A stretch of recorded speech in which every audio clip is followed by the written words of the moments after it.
And good evening, everyone. President Obama has placed himself right into the middle of a very controversial case, the arrest of Henry Louis Gates, an African-American scholar who says he was the victim of racial profiling, and a white Cambridge, Massachusetts police officer who says he was just following procedure. Here is the president at his news conference last night. I should say at the outset that Skip Gates is a friend, so I may be a little biased here. I don't know, not having been there and not seeing all the facts, what role race played in that. But I think it's fair to say, number one, any of us would be pretty angry. Number two, that the Cambridge police acted stupidly in arresting somebody when there was already proof that they were in their own home. And number three, what I think we know separate and apart from this incident is that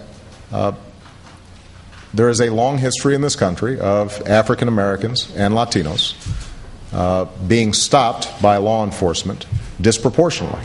And that's just a fact. Today, the president said he is, quote, surprised by the controversy surrounding those comments. He didn't take it back, but he did add that he understands the sergeant who made the arrest is a, quote, outstanding police officer. Today, that officer, James Crowley, and his department responded. Here's Jim Axelrod.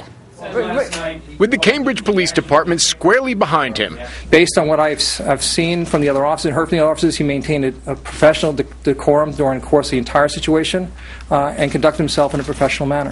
Today, Sergeant James Crowley pushed back against both the president's comments. I support the president of the United States 110%. I think he's way off base, wading into a local issue without knowing all the facts, as he himself stated before he made that comment. And the idea that he should apologize to Henry Louis Gates.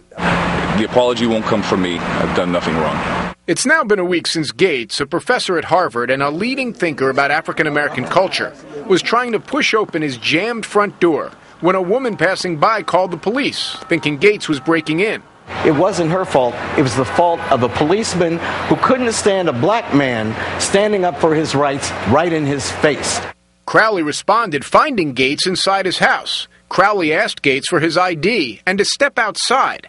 Gates provided the ID but refused to leave his house, asking Crowley for his name and badge number.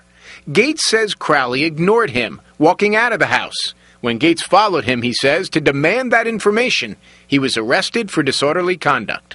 What it made me realize was how vulnerable all black men are, how vulnerable all people of color are, and all poor people to capricious forces like a rogue policeman. And this man clearly was a rogue policeman. An 11-year veteran of the force, Crowley is an expert on racial profiling, teaching a police academy course on how to avoid it for 5 years.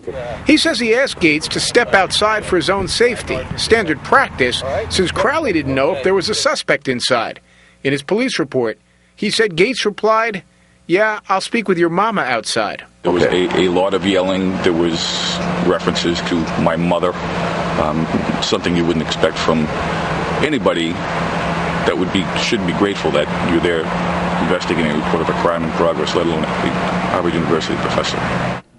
As for the president, his press secretary is now trying to walk back Mr. Obama's remarks, saying the president was not calling the sergeant stupid, just remarking that cooler heads should have prevailed. Katie? Jim Axelrod, Jim, thank you. There